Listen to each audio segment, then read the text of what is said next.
By the time the Gospels began to circulate, there were 4 of them. I did not know there would be 4. None of us did.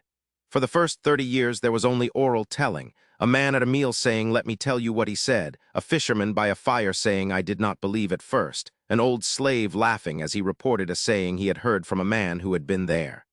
The telling was the carrying. The memory was a wind moving across a country. Whether it would settle into anything more durable than wind was, for 30 years, an open question. Then the writing began. The first short collections were not Gospels.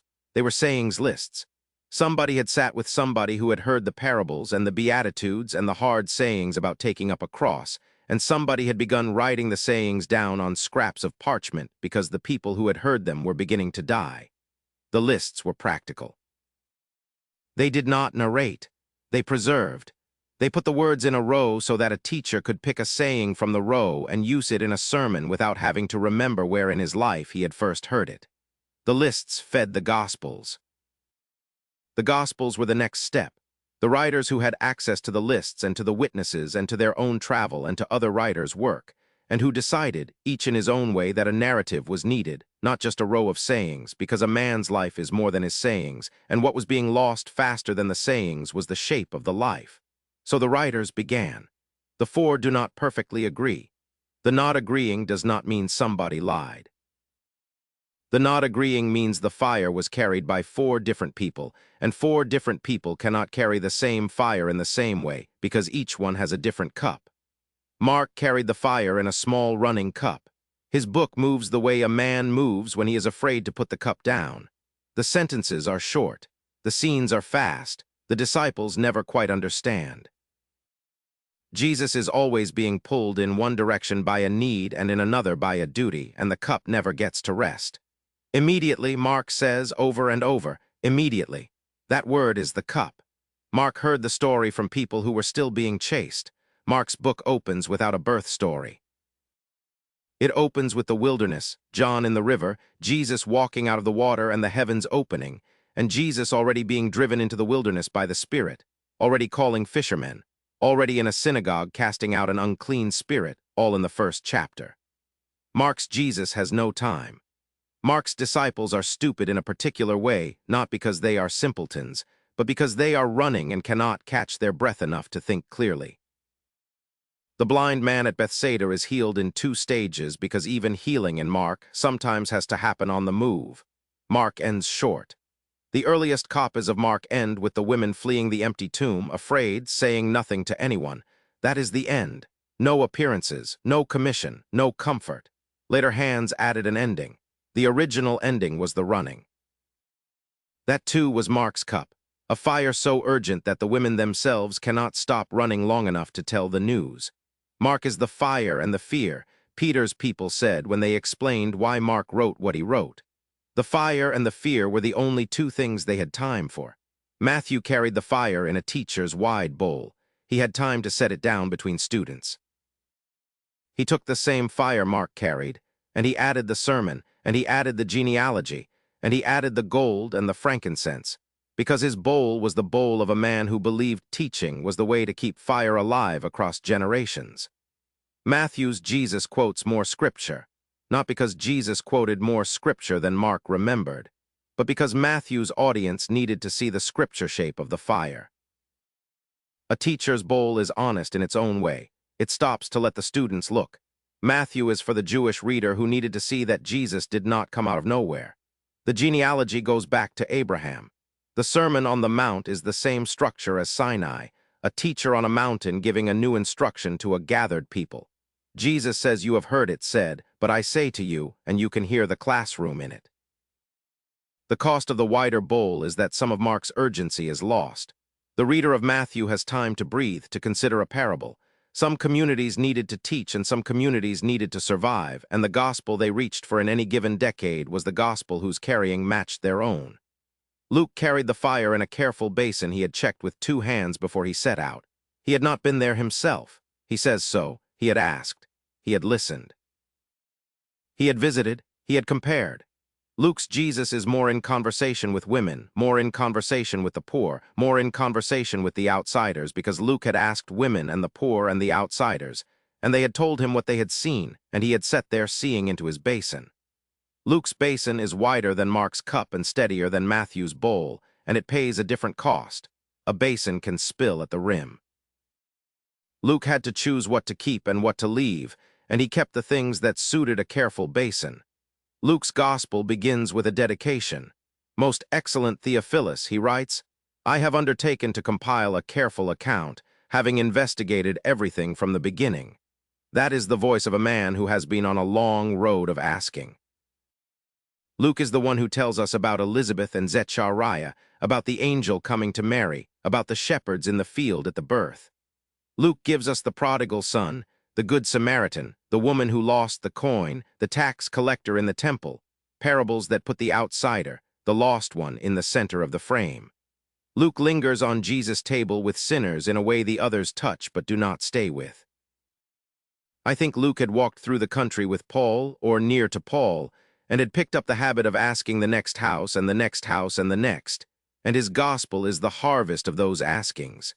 He found the women who had stood at the cross, and he kept them. He found the women who had gone to the tomb, and he kept their names. He found the two on the road to Emmaus, the ones who had not believed at first, and he gave us their walk and their broken bread and their burning hearts. The basin holds. John carried the fire in a slow, deep jar he had been making for 60 years. This is the hardest one to explain. John's book is not a chronicle. It is not a sermon collection. It is not a careful comparison. It is a memory that has been turning over in one man's hands for a lifetime, and the turning has worn the rough edges off the memory, and what is left is a small, dark, perfect shape that holds more than its volume would suggest. The signs in John are not the same as the miracles in Mark. They are signs. They mean. They point. Jesus speaks in long discourses in John because that is what a long-living disciple remembers about his teacher across 60 years, not the brief snap of a parable, but the slow weight of a paragraph the disciple has been carrying for that long. John opens with light. "In the beginning was the Word." You would not write that sentence the year after a crucifixion. You would write it after 60 years of thinking about what the man you sat with had actually been. Mark was still running. Matthew was still teaching the synagogue. Luke was still asking. John had stopped eventually and sat down and let the meaning come up out of the floor of his memory like water into a well. The signs in John number 7, water into wine, the official's son healed, the man at Bethesda, the feeding of the 5,000, the walking on water, the man born blind, the raising of Lazarus. 7 is a deliberate number. 7 is a number a man uses when he has had a long time to count. Mark does not count to 7. Mark does not count at all. Matthew counts to 5 because of the 5 books of Moses and the 5 discourses. Luke counts the way an investigator counts, enough to organize, not enough to mythologize. John counts 7 because 7 is the number you arrive at when you have sat for 60 years asking yourself which signs meant something. The signs in John are also slower. The story of the man born blind takes a whole chapter. The healing happens early, and then the rest of the chapter is the argument about it in the synagogue, the parents' fear, the man's own slow recognition, his expulsion, and finally his finding Jesus a second time and worshiping him. Mark would have given that healing a sentence. John gives it a chapter because the recognition is the sign, more than the seeing is the sign. A long jar carrier knows that. I knew John when he was old. I have written about him already 2 chapters back. What he told me about his own gospel was this: I did not write it the way the others did. I wrote it the way he sat with us. He sat, he talked, he repeated, he doubled, he repeated again. Mark wanted to show you what we were running from. I wanted to show you who we were sitting with. Do not be afraid of the 4. We are 4 cups. There was 1 fire.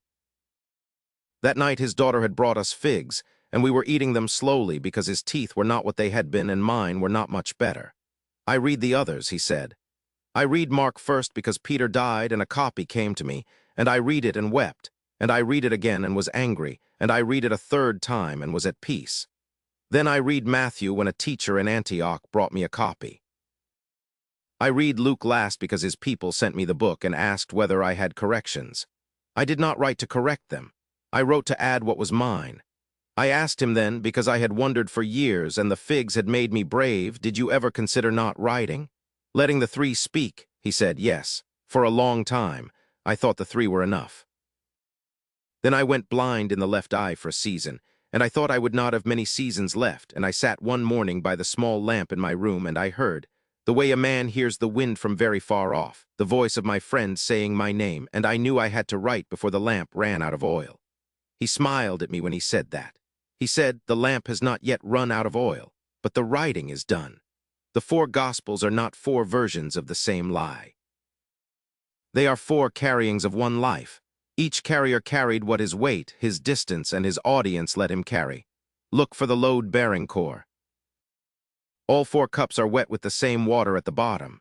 A man named Jesus from Nazareth, baptized by John, who traveled and taught and healed and ate with sinners, and went up to Jerusalem at a Passover and was killed under Pontius Pilate, and whose followers said, separately in scattered communities, that they had seen him alive again and did not stop saying it. That is what all 4 say. Forged witnesses agree too much. Real witnesses agree on the load-bearing thing and disagree on the surface. The 4 Gospels disagree on the surface in exactly the way real witnesses disagree. Mark says the women fled the tomb afraid and said nothing. Matthew says the women left the tomb afraid and joyful and ran to tell. Luke says the women went and told and were not believed. John says Mary saw Jesus by the tomb and went and told, and Peter and the other disciple ran to look. These do not contradict at the load-bearing level.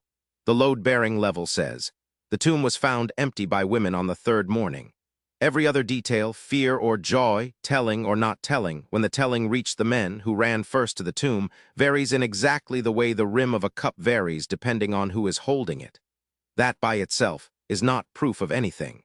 Forgery can mimic surface variation if it tries. But forgery does not also produce 4 entirely distinct theological structures, 4 distinct chronological organizations, 4 distinct community of readers' fingerprints, 4 distinct vocabulary preferences, 4 distinct uses of scripture, and 4 distinct voices. Forgery flattens. Truth carried by 4 different bodies through 4 different decades into 4 different rooms, keeps the load and varies the rim. Read each gospel as a carrying. Read Mark for the chase. Hear the immediately. Notice how the cup never quite gets put down. Notice the women running. Read Matthew for the teaching. Hear the classroom. Notice the way the sermon is structured like Sinai, the scripture quotations rising into the prose like older language under newer. Read Luke for the asking. Notice the women he names, the parables of the lost, the meals with sinners, the prologue that says, I investigated. Read John for the sitting. Notice the 7 signs. Notice that the gospel ends with a fire on a beach, not a flight from a tomb, because John had the time to walk past the tomb to the beach and sit there. You will find, if you have ever carried hot liquid yourself, that you can tell from the rim of a cup how the person who carried it walked. The 4 rims are different. The rims are evidence that 4 different people walked. That is not a contradiction. That is what evidence looks like when 4 people walk the same fire home to 4 different rooms. If the 4 had carried an exact